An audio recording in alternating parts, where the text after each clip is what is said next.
آیت نمبر 284، رکوع نمبر 40 شروع ہو رہا ہے جو سورہ بقرہ کا آخری رکوع ہے۔ فرمایا للہ ما فی السماوات و ما فی الارض، آسمانوں اور زمین میں جو کچھ ہے سب اللہ کا ہے۔ وَإِن تُبْدُوا مَا فِي أَنفُسِكُمْ أَوْ تُخْفُوهُ يُحَاسِبْكُمْ بِهِ اللَّهُ، تم اپنے دل کی باتیں خواہ ظاہر کرو یا چھپاؤ، اللہ بہرحال ان کا حساب تم سے لے لے گا۔ فَيَغْفِرُ لِمَن يَشَاءُ وَيُعَذِّبُ مَن يَشَاءُ، پھر اسے اختیار ہے جسے چاہے معاف کر دے اور جس کو چاہے سزا دے۔ واللہ علی کل شیء قدیر، اور وہ ہر چیز پر قدرت رکھتا ہے۔ تو للہ کا ذکر آیا اور پہلے آیا ہے للہ، زیادہ زور دینے کے لیے۔ ما فی السماوات و ما فی الارض للہ بھی ہو سکتا تھا کہ جو کچھ آسمانوں میں ہے جو کچھ زمین میں ہے اللہ کا ہے۔ للہ نے ہی کا مطلب پیدا کر دیا، اونلی اینڈ اونلی اللہ، اور یہ کوئی اور دعویٰ نہیں کر سکتا کہ یہ میرا ہے۔ اگر ہم کہتے ہیں کہ یہ جوڑا میرا ہے، یہ لباس میرا ہے، یہ میز میری ہے، تو یہ بہت ناقص قسم کی ملکیت ہے، بہت انکمپلیٹ اونرشپ ہے، اس لیے کہ اگر یہ میری ہے تو خریدنے کی وجہ سے میری ہے نا، میں نے بنائی تو نہیں ہے۔ چلیں اگر بنائی بھی ہی تب بھی میری پوری طرح نہیں ہو سکتی، اس کی لکڑی تو میں نے نہیں بنائی، تو میری ایک حد تک ہی ہو سکتی ہے۔ انسان کے پاس جو ملکیت ہے ہمیشہ ناقص ہوگی، وہ ہمیشہ ہماری اونرشپ جو ہے وہ انکمپلیٹ ہے، اور اصل میں کامل ملکیت تو اللہ ہی کی ہے۔ للہ، تخلیق بھی اس کی، ایک ایک ایٹم، ایک ایک سب ایٹامک پارٹیکل اللہ نے تخلیق کیا ہے، وہ ہے ماسٹر، وہ ہے اونر اس کا۔ اور اسی طرح اگر ہم کہیں کہ میرا بچہ میرا، تو میرا تو حکم نہیں چلتا، تو پھر میرا کیسے ہوا؟ میں کہتی ہوں میرا جسم، کیسے ہوا میرا جسم؟ بہت دفعہ میرا جسم نہیں میری بات مانتا، بڑھاپا آ جاتا ہے، ہم کچھ کرنا چاہ رہے ہوتے ہیں، کر نہیں پا رہے ہوتے، اپنی مجبوریاں، اپنی لمیٹیشنز کو خوب سمجھتے ہیں، تو یہ کیسی ملکیت ہوئی؟ یہ کیسا تمہارا غلام ہے تمہارا جسم کہ تمہاری باتیں نہیں مانتا اور نہیں مانتا؟ تو پھر کیسے ہوا میرا؟ اور میں نے خود کو تو بنایا بھی نہیں، تخلیق تو کیا ہی نہیں خود کو، کوئی چیز میرے بس میں نہیں ہے، دیکھا جائے نہ دل، نہ نظام ہاضمہ، نہ کوئی اور چیز، نہ خود آئے تھے اور نہ خود جائیں گے اپنی مرضی سے، تو پھر کہاں کی ملکیت ہوئی؟ تو وہ تو اللہ کی ہے، تخلیق اللہ کی ہے، اور تدبیر اللہ کی ہے، جو چاہتا ہے فیصلہ کرتا ہے، وہ کہتا ہے تو دل دھڑکتا ہے، وہ کہتا ہے تو سورج گھومتا ہے، وہ کہتا ہے تو کہکشائیں اپنی جگہ موجود ہیں، گیلیکسیز اپنی جگہ ہیں، اسی کی تدبیر ہے، اسی کے بنائے ہوئے قوانین نے سب کو تھاما ہوا ہے۔ اور پھر نہ صرف تخلیق اس کی ہے، نہ صرف تدبیر پلاننگ اس کی ہے، بلکہ مالک بھی وہی ہے، ایبسلیوٹ اونرشپ ہے اللہ کی، ایبسلیوٹ، ٹوٹلی قاہر ہے اللہ ہم سب کے اوپر۔ هو القاہر فوق عبادی، ہم پڑھ لیں گے سورہ انعام میں، میرا خیال یہ آیت آتی ہے، ہر ایک کے اوپر ٹوٹل کنٹرول ہے اللہ تعالیٰ کا، اور وارث بھی پھر وہی ہے۔ پھر میری ملکیت کیسی ملکیت ہے جو مرنے کے بعد ختم ہو جائے گی، وراثت بٹنے لگ جائے گی، پھر کدھر گئی ملکیت؟ کہتے میرا گھر، میرا گھر، کہاں رہا میرا گھر؟ وہ تو بٹ آ گیا سارا۔ میرا زیور کہاں رہا میرا؟ وہ تو پھر بٹ گیا وراثت کے اندر۔ تو وہ عجیب ملکیت ہے، جب پیدا نہیں ہوئے تھے تو کچھ بھی نہیں تھا، مر جائیں گے تو بھی کچھ نہیں ہوگا، تو پھر یہ ملکیت کیسی ہوئی؟ تو اللہ کی تخلیق، اللہ کی تدبیر، اللہ مالک، اللہ وارث، یہ ہے دراصل للہ ملک السماوات والارض۔ پتے پتے پر اللہ کی حکومت ہے، پتے پتے پہ اللہ کا کنٹرول ہے۔ ایک ایک ذرہ جو ہم کو اپنی بیچز پہ نظر آتا ہے، ایک ایک پہ اللہ کا حکم چلتا ہے، ہر پانی کا قطرہ اللہ کے حکم کو مانتا ہے، اور اسی کی تخلیق سے وجود میں آیا، اسی کی تدبیر سے وہ پیاس بجھاتا ہے یا وہ کام کرتا ہے جو اللہ نے اس کو حکم دیا۔ وَإِن تُبْدُوا مَا فِي أَنفُسِكُمْ أَوْ تُخْفُوهُ يُحَاسِبْكُم بِهِ اللَّهُ، اب اپنے دل کی باتیں خواہ ظاہر کرو یا چھپاؤ، اللہ بہرحال ان کا حساب تم سے لے لے گا۔ مراد ہے خیالات اور نیتیں۔ یحاسبکم بہ اللہ، حساب سے مراد یہاں پر جو علماء نے لیا ہے وہ یہ ہے کہ یہ بھی تلیں گے، ان کا بھی حساب ہوگا اللہ کے ہاں۔ کس کا؟ جو تم اپنے نفسوں میں لے کر بیٹھے ہوئے ہو، ظاہر کرتے ہو یا نہیں ظاہر کرتے، اس کا بھی حساب ہوگا۔ مراد کیا ہے یہاں پر کہ ضروری نہیں ہے کہ عذاب بھی دیا جائے، لیکن حساب اللہ تعالیٰ لے گا اس کا۔ اس لیے کہ آگے کیا فرمایا، فَيَغْفِرُ لِمَن يَشَاءُ وَيُعَذِّبُ مَن يَشَاءُ، پہ جس کو چاہے گا بخشے گا اور جس کو چاہے گا عذاب دے گا۔ وَاللَّهُ عَلَى كُلِّ شَيْءٍ قَدِيرٌ، اور اللہ ہر چیز پر قادر ہے۔ تو یہ تو بتا دے گا اللہ کہ تم نے یہ سوچا تھا، تمہارے دماغ میں یہ خیال آیا تھا۔ سوچیں ذرا، یہ سوچ کا معاملہ ہے۔ اور آج کل جو برین پاور پہ بات کرتے ہیں، جو ان کے انسٹرکٹرز ہیں اور ٹیچرز ہیں، وہ کہتے ہیں کہ تھاٹس آر ریئل فورسز، کہتے ہیں یہ حقیقی وجود رکھتی ہیں سوچیں ہماری۔ ہم تو اتنا ہلکا پھلکا سمجھتے ہیں نا، ان کو اتنی ہلکی پھلکی چیزیں نہیں ہیں، ان کا کہ بڑا پاور ہے ان کا۔ زن جس کو کہتے ہیں، گمان جس کو کہتے ہیں، یہ ساری سوچیں تو آ رہی ہوتی ہیں۔ بخاری میں حدیث ہے ابو ہریرہ رضی اللہ عنہ سے، آپ صلی اللہ علیہ وسلم نے فرمایا، میری امت کے لوگوں کے وہ خیالات اور وسوسے معاف کر دیے گئے ہیں جو ان کے دلوں میں آئیں، وہ معاف کر دیے گئے ہیں۔ کب؟ اگر وہ ان کو زبان پر نہ لائیں یا ان پر عمل نہ کریں۔ زبان پہ نہ لائیں، عمل نہ کریں ان کے اوپر۔ تو یہ بعض دفعہ جو وسوسوں کا ذکر آیا، اس کے بارے میں ہم کو ایک واقعہ ملتا ہے۔ یہ وسوسے اور خیالات دیکھیں دو طرح کے ہوتے ہیں، ٹھیک ہے؟ ایک وہ جو انسان باقاعدہ جماتا ہے اپنے دل میں، سوچتا ہے ان کے بارے میں۔ آپ صلی اللہ علیہ وسلم نے جس کا ذکر کیا ہے وہ خود بخود آنے والا وسوسہ جو شیطان کی طرف سے آتا ہے، من شر الوسواس الخناس الذی یوسوس فی صدور الناس، اس کا ذکر ہے۔ اب یہ چیزیں ایسی ہیں جن کا اس حدیث میں ذکر ہے جو انسان کے بس سے باہر ہوتی ہیں۔ بعض دفعہ کوئی اتنا برا خیال آ جائے دماغ میں کہ انسان خود پریشان ہو جائے، سوچا نہیں تو اس کو کہیں سے پتہ نہیں کس نے وہ خیال ڈال دیا، وہ شیطان ڈالتا ہے۔ اور خود آپ صلی اللہ علیہ وسلم کے زمانے میں بعض لوگوں نے آ کر اپنے خیالات پر پریشانی کا اظہار کیا تھا آپ کے سامنے کہ اللہ کے رسول عجیب عجیب خیالات آ جاتے ہیں ہمارے دماغوں میں کہ ہم جل جانا پسند کریں، ان کو زبان پہ لانا نہ پسند کریں۔ ہم نے جمایا نہیں، ان کو پتہ نہیں کہاں سے خیال آ گیا۔ تو آپ نے پوچھا قد وجدتموہ، کیا تم پاتے ہو ان کو اپنے دماغ کے اندر؟ قالوا نعم، انہوں نے کہا ہاں آتے ہیں ایسے۔ تو آپ صلی اللہ علیہ وسلم نے کیا فرمایا؟ آپ نے فرمایا الحمدللہ الذی رد کیدہ الی الوسوسہ، آپ نے فرمایا کہ اللہ کا شکر ہے، اللہ کی تعریف ہے کہ شیطان کی چال کو اس نے بس وسوسے پر ہی ٹال دیا، اتنا ہی ہو گیا بس، اور کوئی گناہ سرزد نہیں ہو سکا۔ اور ایک موقع پہ یہ بھی آتا ہے کہ آپ نے فرمایا ذاک صریح الایمان، یہ تو ہے ہی ایمان کی علامت۔ شیطان حملہ وہیں کرتا ہے جہاں ایمان ہوتا ہے، چور وہیں آتا ہے جہاں دولت ہوتی ہے۔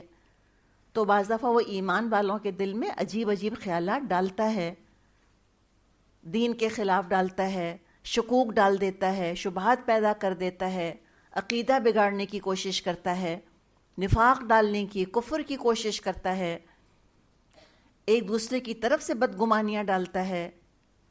تو ساری چالیں ہیں نا اس کی۔ تو آپ نے فرمایا کہ شکر ہے کہ اس کی چالیں بس وسوسے پر ہی چلی گئیں، بس اعوذ باللہ پڑھ لینا چاہیے۔ تو یہ ان پر پکڑ نہیں ہوگی اس حدیث کے مطابق۔ کن خیالات پر پکڑ ہوگی؟ جو باقاعدہ نیت اور ارادہ بنے، جن کو جمایا جائے دل کے اندر، جس کو وقت لگا کر سوچا جائے۔ مثلاً کسی کے دل میں چوری کا ارادہ بن گیا، یا کسی کو قتل کرنے کا اس نے پکا ارادہ کر لیا، یا کسی اور گناہ کا ارادہ کر لیا، لیکن موقع نہیں ملا تو نہیں کر سکا. سمپل لیک آف اپرچونٹی, اس وجہ سے نہیں کر سکا. تو اس پر تو پوچھ ہوگی, اس پہ تو گرفت ہوگی.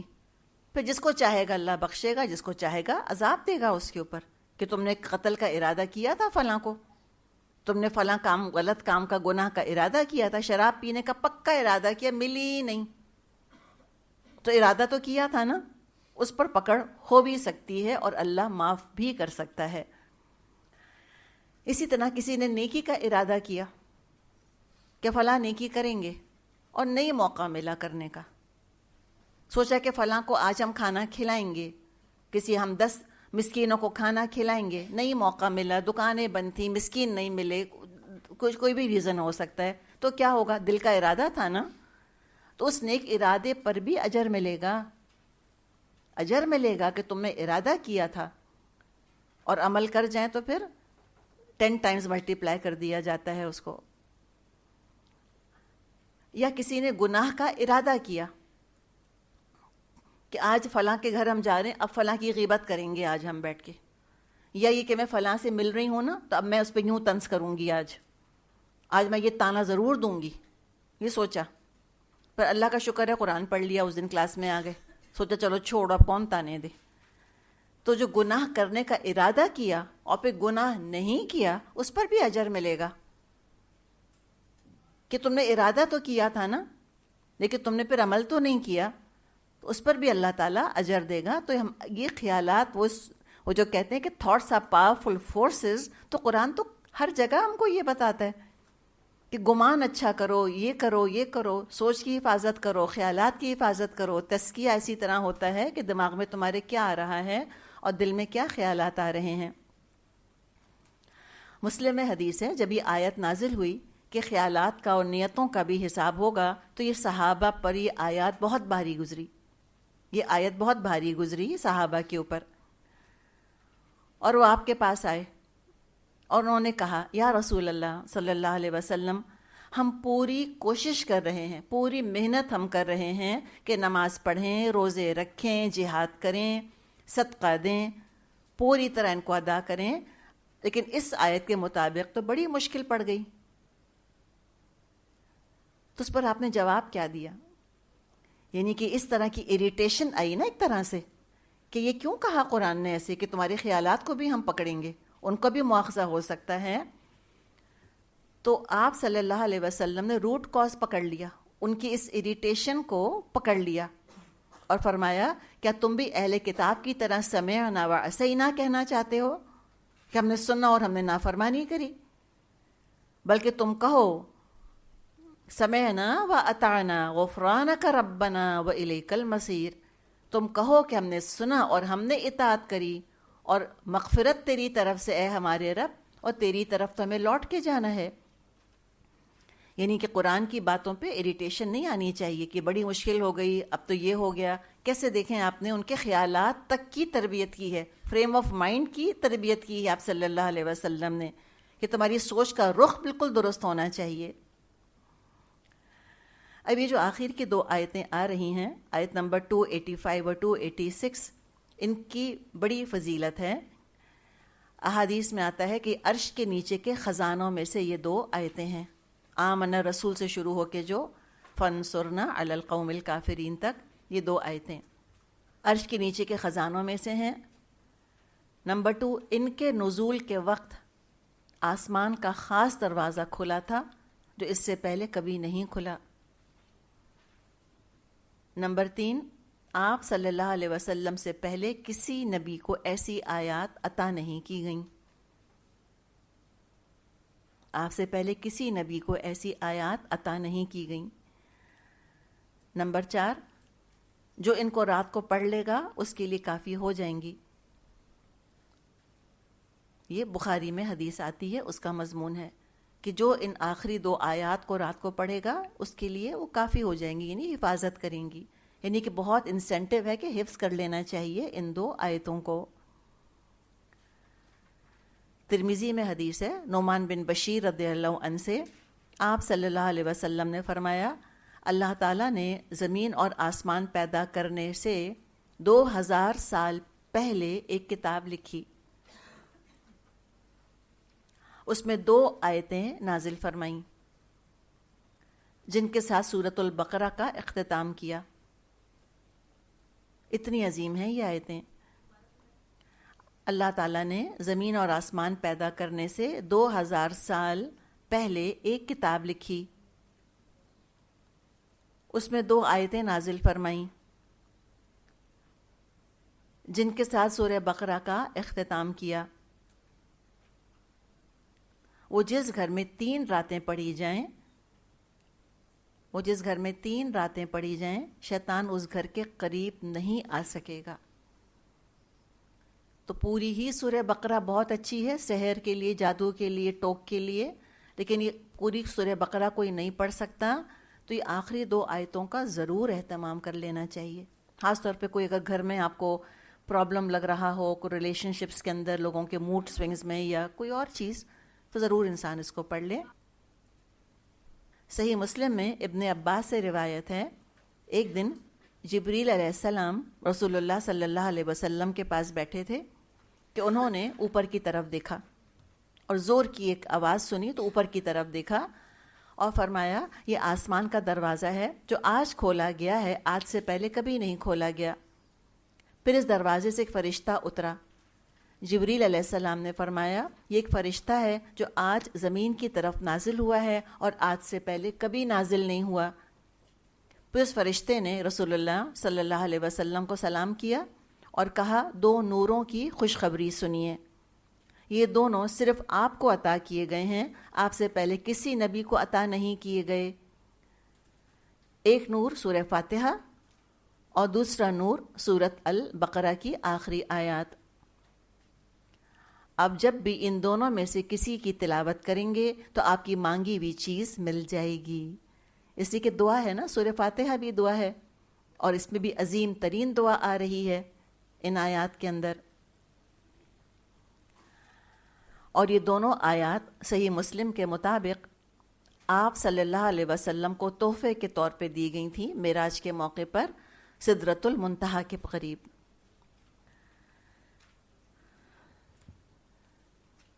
تو یہ بھی یاد رکھیں کہ بعض ایسی بھی آیات ہیں قرآن کی جو آپ صلی اللہ علیہ وسلم کو 2 دفعہ دی گئی ہیں. 2 دفعہ وہ آپ کو دی گئی ہیں. تو ایک دفعہ یہ سورہ بقرہ کی آیات معراج پر دی گئیں اور پھر دوبارہ کہاں، جب دنیا میں آپ موجود تھے اور وہ آسمان سے فرشتہ آیا، اس نے خوشخبری سنائی تھی، اس کی فضیلت بتائی تھی آپ کو. تو کیا فرمایا؟ آمن الرسول بما انزل الیہ من ربہ والمؤمنون. رسول اس ہدایت پر ایمان لایا جو اس کے رب کی طرف سے اس پر نازل ہوئی ہے، اور جو لوگ اس رسول کے ماننے والے ہیں انہوں نے بھی اس ہدایت کو دل سے تسلیم کر لیا. آمن الرسول، خود نبی اکرم صلی اللہ علیہ وسلم ایمان لائے کس پر؟ بما انزل الیہ من ربی، اس پر جو ان کے رب کی طرف سے ان پر نازل ہوا. کہ آپ صلی اللہ علیہ وسلم خود اپنے بارے میں گواہی دیتے تھے کہ آپ اللہ کے رسول ہیں. آپ کو یہ گواہی دینی تھی کہ آپ اللہ کے رسول ہیں اپنے بارے میں. اور بخاری میں حدیث ہے، آپ نے فرمایا اشہد انی رسول اللہ، میں گواہی دیتا ہوں کہ میں اللہ کا رسول ہوں صلی اللہ علیہ وسلم. اور مومن بھی ایمان لائے. کل آمن باللہ وملائکتہ وکتبہ ورسلہ لا نفرق بین احد من رسلہ. یہ سب اللہ اور اس کے فرشتوں اور اس کی کتابوں اور اس کے رسولوں کو مانتے ہیں، اور ان کا قول یہ ہے کہ ہم اللہ کے رسولوں کو ایک دوسرے سے الگ نہیں کرتے، تفریق نہیں کرتے، سارے رسولوں کو مانتے ہیں، آدم علیہ السلام سے لے کے محمد صلی اللہ علیہ وسلم تک. وقالو، اور وہ کہتے ہیں سمعنا و اطعنا، ہم نے سنا اور ہم نے اطاعت کری. یعنی کہ سننے کے لحاظ سے انسانوں کی 3 قسمیں ہیں. سماعت کے لحاظ سے ایک تو نہ سنتے ہیں نہ اطاعت کرتے ہیں، کوئی پرواہ نہیں ہے ان کو کہ اللہ نے کیا فرمایا، رسول نے کیا فرمایا. Don't care less attitude, total لاپرواہی، ٹوٹل انڈیفرنس، نہ سنا نہ اطاعت. دوسری کیٹیگری ہے سنتے ہیں اطاعت نہیں کرتے. یہ مستکبر ہوتے ہیں، تکبر کرنے والے. سنا اور اطاعت نہیں کری. سمعنا وعصینا، یاد ہے آپ کو آیت 93 میں ہم نے پڑھا تھا سورہ بقرہ میں کہ انہوں نے کہا تھا ہم نے سن تو لیا، اطاعت وطاعت کوئی نہیں ہوتی ہم سے. ایسے کہنا کہ بھئی جیسے درس سن تو لیا، عمل کیسے ہو سکتا ہے آج کی دنیا میں؟ پریکٹیکل نہیں ہے ساری باتیں. اللہ جانتا ہے تم نے کیا سوچا تھا قرآن سن کے. اور تیسری کیٹیگری سمعنا واطعنا، سنتے ہیں اور اطاعت کرتے ہیں. اتنی عاجزی، اتنی خدا خوفی ہے مومن کے اندر کہ اطاعت کے بعد معافیاں مانگ رہے ہیں. غفرانک ربنا، بخشش تیری اے ہمارے رب، وإلیک المصیر، اور ہمیں لوٹنا تو تیری ہی طرف ہے. اطاعت کر کے بھی ڈرتے ہیں کہ واقعی حق تو یہ ہے کہ حق ادا نہ ہوا. اور آپ دیکھیں ہم سلام پھیرتے وقت اور پھیرنے کے بعد کیا کہتے ہیں؟ اللہ اکبر، استغفر اللہ، استغفر اللہ، استغفر اللہ.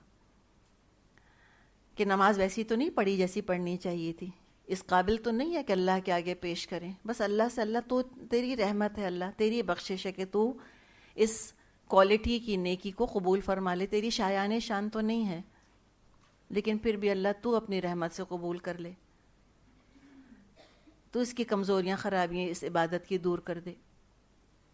اور لوٹنا اللہ ہی کی طرف ہے، آخرت میں تو جانا ہی جانا ہے، تو کیوں نہ دنیا میں بھی پلٹیں اس کی طرف. الیک المصیر، قرآن کی طرف آنا اللہ کی طرف پلٹنا ہے، دعا مانگنا اللہ کی طرف پلٹنا ہے، انابت اللہ، اللہ کی طرف لوٹنا. فرمایا لا یکلف اللہ نفسا الا وسعہا، اللہ کسی جان پر اس کی ہمت سے زیادہ بڑھ کر ذمہ داری کا بوجھ نہیں ڈالتا. کمزوروں کے لیے ہم دیکھتے ہیں کتنی رخصتیں موجود ہیں. جتنی انسان کے اندر طاقت ہے نا اتنی نیکی کر جائے. قرآن میں ہم پڑھیں گے اتقوا اللہ ما استطعتم، اللہ کی اطاعت کرو، اللہ کا تقوی اختیار کرو جتنی کر سکتے ہو. Exert yourself to the utmost. پھر جو کمی بیشی رہ گئی انشاءاللہ اللہ معاف کرے گا. اور اللہ کسی پر اس کی ہمت سے زیادہ بوجھ نہیں ڈالتا. یہ شریعت کا رول بتایا جا رہا ہے. جو شریعت ہے وہ بہت یوزر فرینڈلی ہے، بہت پریکٹیکل ہے، آسان ہے. کمزوروں کی رخصتیں دیکھیں کتنی ہیں. نماز کے لیے رخصتیں ہیں، روزے کے لیے رخصتیں ہیں، جان بچانے کے لیے حرام کھا سکتے ہو، جان بچانے کے لیے کلمہ کفر تک کہنے کی رخصت ہے جو کہ دے دی گئی ہے. تو اللہ تعالیٰ نے تو آسانی کی ہے، بہت مشکلات میں تم کو نہیں ڈالا. لہا ما کسبت وعلیہا ما اکتسبت، ہر شخص نے جو نیکی کمائی ہے اس کا پھل اسی کے لیے ہے، اور جو بدی سمیٹی ہے اس کا وبال اسی کے اوپر ہے. کسب اچھے اعمال کے لیے جیسے بھی آپ کو بتایا تھا، اور اکتسب برے کے لیے. برے کمانا زیادہ مشکل ہے، contrary to what we think. ہمارا خیال ہے کہ گناہ زیادہ آسان ہے، نہیں ہے آسان. اب اس کے بعد یہ دیکھیں یہ عظیم الشان دعا ہے جو یہاں آ رہی ہے. اب مومن بندہ کیا دعا کرتا ہے کہ سمعنا و اطعنا کہہ دیا، غفرانک مانگ لیا اس نے، الیک المصیر اللہ تیری طرف لوٹنا ہے، اللہ تو بخش دے. اب پھر وہ دعا کر رہا ہے ربنا اے ہمارے رب. اور اکثر دعائیں پہ ربنا ہی سے شروع ہوتی ہیں، بہت کم دعاؤں کے آغاز میں اللہم آتا ہے، اس لیے کہ اللہ کی یہ شان ربوبیت ہے، یہ توحید ربوبیت ہے کہ اللہ سے مانگا جائے. وہ بندوں کو پالتا ہے، ان کی دعائیں سنتا ہے. ربنا اے ہمارے رب، لا تؤاخذنا ان نسینا او اخطأنا، ہم سے بھول چوک میں جو قصور ہو جائیں ان پر اللہ تعالیٰ تو گرفت نہ کر. حدیث میں آتا ہے کہ جب بندہ کہتا ہے کہ ربنا لا تؤاخذنا ان نسینا او اخطأنا، کہ اللہ ہمارا مواخذہ نہ کرنا اگر ہم بھول گئے یا ہم سے خطا ہو گئی، اللہ تعالیٰ فرماتا ہے قد فعلت، کر دیا میں نے، ایسے نہیں کروں گا مواخذہ. اتنی عظیم دعا ہے، ابھی منہ سے نکلا، آپ بھی ساتھ ساتھ مانگتی رہیں. کہ بھول کر تو اگر کوئی کر لیتا ہے تو ویسے ہی معاف ہے، کوئی خطا ہو جاتی ہے وہ تو ویسے ہی معاف ہے، بھول چوک سے کیے ہوئے کام یا بھول گئے یا غلطی ہو گئی وہ تو ویسے ہی معاف ہیں، اس پر کتنا شرمندہ ہے اللہ کا بندہ. تو ایسا انسان جو بھول چوک پر معافی مانگتا ہے وہ جان جان کے کرے گا نافرمانیاں؟ کبھی نہیں کرے گا. ربنا، اے ہمارے رب، ولا تحمل علینا اسرا کما حملتہ علی الذین من قبلنا، ہم پر وہ بوجھ نہ ڈال جو تو نے ہم سے پہلے لوگوں پر ڈالے تھے. لوگوں نے بڑی بڑی مشکلات اٹھائیں اور ہم نے بھی پڑھا ہے کہ وَلَنَبْلُوَنَّكُمْ بِشَيْءٍ، ہم ضرور تم کو آزمائیں گے. اور آزمائش کس کو اچھی لگتی ہے؟ کسی کو پسند نہیں. دل ڈرتا ہے انسان کا آزمائشوں سے. ہم تو ویسے ہی بہت کمزور ہیں، ہم تو اچھے حالات میں نہیں کر پا رہے ہوتے. جب باتھ روم میں گرم پانی آ رہا ہے تو وضو نہیں ہوتا سردیوں میں، تو کوئی آزمائش آئے گی تو جائیں گے کدھر ہم؟ تو لہٰذا ہمیشہ اللہ تعالیٰ سے عافیت مانگنی چاہیے. اور یہ اللہ تعالیٰ کی پسندیدہ ترین دعا ہے کہ بندہ اللہ سے عافیت مانگے. ہم جانتے ہیں، ہم خود اپنے آپ کو جانتے ہیں ہمارے ایمان کا کیا معاملہ ہے، کتنا کمزور ہے. تو اللہ، یہ تو ہم اتنی سی چیزیں برداشت نہیں کر سکتے. کہاں وہ آروں سے چیرا جانا اور وہ لوگوں کو آگ کی خندقوں میں بچوں کو اپنے پھینکنا اور خود بھی گرنا اس کے اندر، یہ کوئی کر سکے گا؟ آسان نہیں ہے یہ ساری چیزیں. تو اللہ تعالیٰ ہم پہ نہ ایسا بوجھ ڈال. ایک تو آزمائشوں کا بھی یہاں پر معاملہ ہے کہ اللہ ہم کو نہ آزما، اللہ نہ ہم کو آزمائش میں مبتلا کر. اور پچھلی قوموں نے بڑی بڑی آزمائشیں اٹھائیں. نمبر 2، اللہ شریعت ہم کو ایسی نہ دے جو ہم پہ بڑی بھاری پڑ جائے. اس لیے کہ اب تو مدینے آ گئے ہیں مسلمان، اب تو شریعت کا نزول ہو رہا تھا، تو اللہ ہم کو ہلکی پھلکی شریعت دے دے، اللہ آسان شریعت دے دے، اللہ رخصتوں والی دے دے. اور اللہ نے کتنی آسان شریعت ہم کو دی ہے اپنے فضل سے. اور پچھلی قوموں کی دیکھیں کتنی مشکل تھی ان کے لیے. تو اللہ پچھلے لوگوں پہ جو بوجھ تھا ایسا ہم پہ نہ ڈال. ربنا، اے ہمارے رب، ولا تحملنا ما لا طاقت لنا بہ، جس بوجھ کو اٹھانے کی طاقت ہم میں نہیں ہے اللہ وہ ہم پہ مت رکھ. ایسا نہ ہو کہ آزمائشوں کی ایک بارش آئے اور ہمارا ایمان ہی بہہ جائے اس کے اندر، اور ہم اللہ تجھ سے بدگمان ہو جائیں اور ایمان جاتا رہے. تو اللہ ہم پہ تو ایسا بوجھ نہ ڈال جس کی کہ ہم میں طاقت نہیں، جو ہم برداشت نہیں کر سکتے، جو ہم نہیں اٹھا سکتے. اور یہ بھول چوک کا جہاں تک معاملہ ہے تو انسان کو ضرور دعا کرنی چاہیے اللہ تعالیٰ سے کہ اللہ میرا حافظہ، میرا علم پختہ کر دے، نہ بھولوں نہ چوکوں. دعا کریں اللہم علمنی ما جہلت. خود جہالت کے دعوے کبھی بھی نہیں کرنے چاہیے، بلکہ دعا کرنی چاہیے کہ اللہ تعالیٰ مجھ کو سکھا دے جو مجھ کو نہیں آتا. وذکرنی ما نسیت، اللہ یاد دلا دے مجھ کو جو مجھ کو آتا نہیں، جو میں بھول گئی. اور اللہ ہم پہ کوئی ایسا بوجھ نہ ڈال جس کی کہ ہم میں طاقت ہی نہیں. واعف عنا، اور اللہ نرمی فرما، اللہ ہمارے ساتھ نرمی فرما، اللہ ہمارے ساتھ سختی نہ فرما. اتنی نرمی ہے تو کہیں بمشکل ہم کھڑے ہیں، اگر ذرا سختی آئی اللہ کی طرف سے تو ہمارا معاملہ پھر کیا ہوگا. واغفر لنا، اور اللہ تو ہم سے درگزر فرما. کتنے گناہ کرتے ہیں دن میں، یاد بھی نہیں رہتے. بعض دفعہ تو پتہ بھی نہیں ہوتا کہ یہ گناہ کر رہے ہیں، احساس بھی نہیں ہو پاتا. تو اللہ تو ہمیں معاف فرما دے. بس شرک نہیں کرے انسان، اور زمین بھر کے برابر گناہ لے کے ملے گا اللہ سے، اللہ اسے زیادہ مغفرت لے کر ملے گا. ورحمنا، اور اللہ تو ہم پر رحم فرما.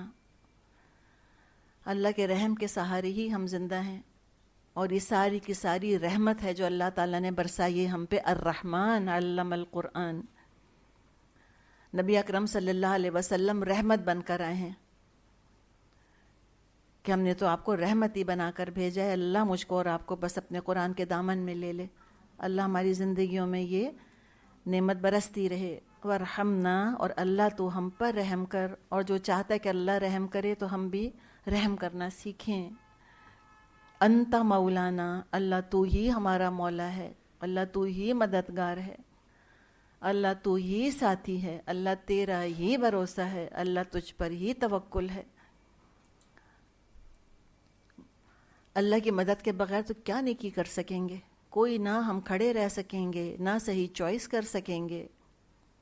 یہ اللہ کا ساتھ ہے، اللہ ولی الذین آمنوا، اللہ ہے ایمان والوں کا ولی۔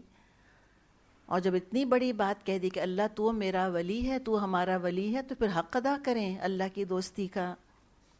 دوست کے ساتھ بے وفائی نہیں ہوتی، دوست کو تنگ نہیں کیا جاتا، جس کام میں دوست مدد مانگے مدد دی جاتی ہے۔ اللہ تعالیٰ نے مانگی ہے مدد مجھ سے اور آپ سے کہ دین کی مدد کرو، اللہ مجھ سے اور آپ سے یہ کام لے لے۔ فانصرنا علی القوم الکافرین، اور اللہ ہم کو کافر قوم پر نصرت عطا فرما دے، اللہ ہمارا کردار ایسا بنا دے، اللہ ہمارا ایمان ایسا بنا دے، اللہ ہمارے معاملات ایسے کر دے، اللہ ہمارے آپس میں تعلقات ایسے کر دیں کہ ہم بنیان مرصوص بن جائیں، اللہ پختہ کر دے ہم کو علم میں اور عمل کے اندر۔ کیسے آج کافر غالب ہیں، اور کافر کیوں غالب ہیں؟ ہم ان کو کیا روئیں؟ ہم اپنا حال تو دیکھیں، دل خون کے آنسو روتا ہے اگر مسلمان اپنا حال دیکھ لیں ذرا۔ کہاں ہم جائیں ادھر ادھر، اپنے گھروں کا حال ہم دیکھ لیں، جہاں ہر جگہ کفر کا غلبہ ہے، کفر کی عزت ہے، وہی ایک معیار بن گیا ہے رسپیکٹ کا۔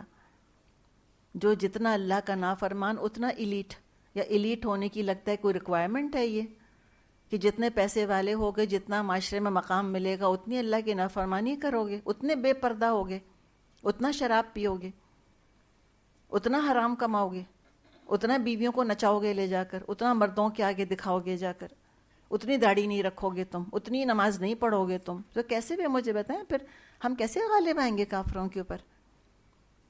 کافروں پہ غالب آنے کے لیے پہلے ان کے غلبے کو تو دور کریں، بہت بڑا قدم تو وہ ہے۔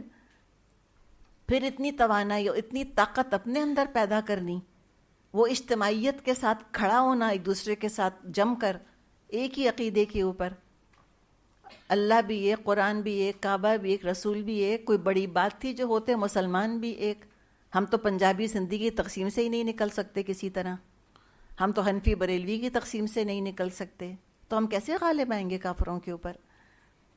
تو ان کے غلبے کو دور کرنا، اس بوجھ کو اٹھا کے پھینکنا ایک طرف، اور یہ لمبا کام ہے، یہ کوئی 2 دن کا کام نہیں ہے۔ یہ مائنڈ سیٹ چینج کرنا، جو ہماری مینٹل سلیوری ہے اس سے نکلنا کوئی آسان کام نہیں ہے، برسوں کی محنت چاہیے۔ اور محنت بڑے کرتے ہیں بچوں کے اوپر، اور بڑے ہی مغلوب ہیں، تو بچوں کا کیا رونا پھر؟ ایک ایک چیز سے ان کے کفر کا امپریشن اگر ٹپک رہا ہے، تو کس نے خرید کے دیے وہ کپڑے؟ کس نے سکھائیں وہ ساری چیزیں؟ کس نے انکریج کیا ہے ان کو؟ اور اس کے بعد پھر وہ غلبہ دور کر کے، اور پھر اپنے اندر وہ ایمان کی اور عمل کی طاقت اور وہ نیسیسری اسکل سیٹ پیدا کرنا، علم کے میدان میں آگے بڑھنا، ان کے سسٹمز کا توڑ کرنا، پھر اس کو نافذ کرنا۔ یہ خالی دعائیں مانگنے سے، رونے سے نہیں ہو جائے گا کوئی۔ کاش کے رونے سے ہوتا تو ہم تو بالکل آسمان پر ہوتے آج۔ دیکھیں ذرا جو خانہ کعبہ کے آگے رو کیسے ہچکیاں لے لے کے رو رہے ہوتے ہیں، اور شب قدروں میں کیسے لوگ دھاڑے مار مار کے رو رہے ہوتے ہیں، تو وہاں تو اللہ بہت یاد آتا ہے۔ اور اس کے بعد جب گھروں کو لوٹتے ہیں تو پھر کیا ہوتا ہے؟ تو دیکھیں ذرا، میں اور آپ اپنے زندگی کو دیکھیں، نظر ڈالیں، اپنے حال حلیے پہ نظر ڈالیں، اپنی زبان کے استعمال پہ نظر ڈالیں کہ کیا یہ اللہ رسول کی اطاعت میں چل رہا ہے سب کچھ؟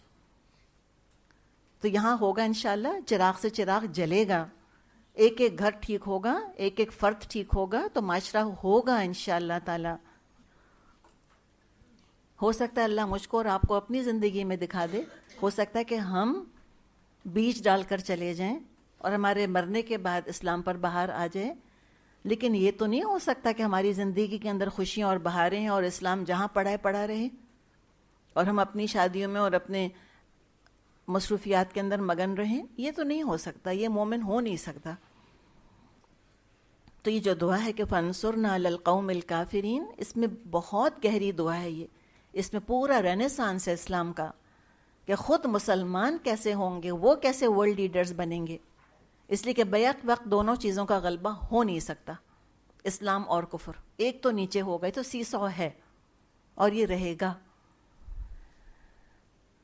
تو انشاءاللہ افراد ٹھیک ہوں گے، ملتیں ٹھیک ہوں گی، تو انشاءاللہ امت پر بھی بہار آئے گی. اللہ تعالیٰ میری اور آپ کی یہ دعا قبول فرمائے. تو جب انسان یہ یہاں تک دعا مانگ لیتا ہے فانصرنا علی القوم الکافرین، تو اللہ تعالیٰ فرماتا ہے قد فعلت، میں نے کر دیا، انشاءاللہ ہوگا. سبحانک اللہم و بحمدک نشہد ان لا الہ الا انت نستغفرک و نتوب الیک. السلام علیکم ورحمۃ اللہ وبرکاتہ.